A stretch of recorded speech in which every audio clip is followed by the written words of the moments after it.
According to Jonathan McEvoy at the Daily Mail, Max Verstappen has a clause in his current contract at Red Bull Racing that allows him to leave the team cost-free if he falls out of the top three in the driver standings. McEvoy reports the clause could be activated as early as this summer, with Verstappen currently just 6 points away from falling out of that top three. Well, good morning and thanks for being with us again here on the GPFans Global channel. We make these videos throughout the year, even in the off-season, so if you could please hit that subscribe button and join us on our journey. Verstappen has been openly critical of Red Bull's car for the better part of a year now, only finishing 6th at the Bahrain Grand Prix, while teammate Yuki Tsunoda took the checkered flag in 9th. The team had a crisis meeting after the race, and as we reported on Monday, Dr. Helmut Marko knows the risk of Verstappen leaving is high if Red Bull don't make improvements and give him a contending car. The latest development is that the Dutchman reportedly has a special clause in the contract he signed back in 2022.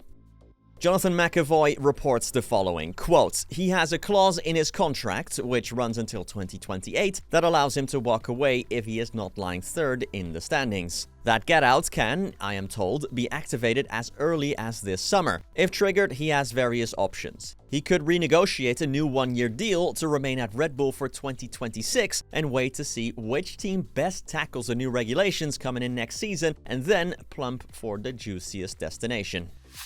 This man, Oscar Piastri, has acknowledged McLaren have the best car at the moment, but he also claims the difference to their competitors is only about 1 or 2 tenths.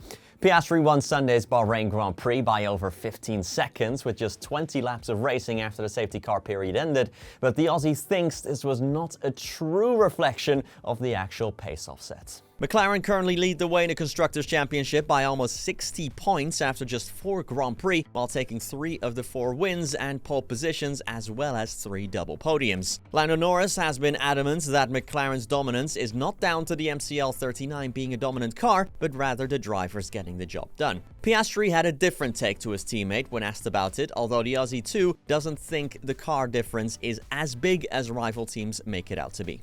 Quote, "I mean, from my side, I'm certainly not shying away from the fact we have the best car at the moment. I think to say otherwise is not correct. But it is difficult and the margins are still pretty tight. It doesn't take much of a mistake to lose 1 or 2 tenths, and that's been the gap more or less. I certainly don't think we're fast enough to do whatever we want, but we do have a nice advantage at the moment that we're trying our best to make sure we continue to use week in, week out." This weekend, we complete this season's first triple header at the Jeddah Corniche circuit, so let's check out the full schedule for the 2025 Saudi Arabian Grand Prix. Action starts on Friday in Jeddah with free practice 1 starting at 2:30 p.m. UK time or 8:30 a.m. Eastern for those of you in the US. FP2 is a few hours later, starting at 6 p.m. in the UK or at noon Eastern time in America. On Saturday, the third and final practice session is again at 2:30 p.m. or 8:30 a.m. Eastern, with qualifying at the Jeddah Corniche circuit starting at 6 p.m. in the UK and 12 p.m. Eastern in the US. The Saudi Arabian Grand Prix is on Sunday, April 20th, with the formation lap getting underway at 6 p.m. UK time or again at noon Eastern time in the US. Well, that's it for this video. Don't forget to follow us everywhere, like always, and I'll see you in the very next one. Thanks for watching. Peace.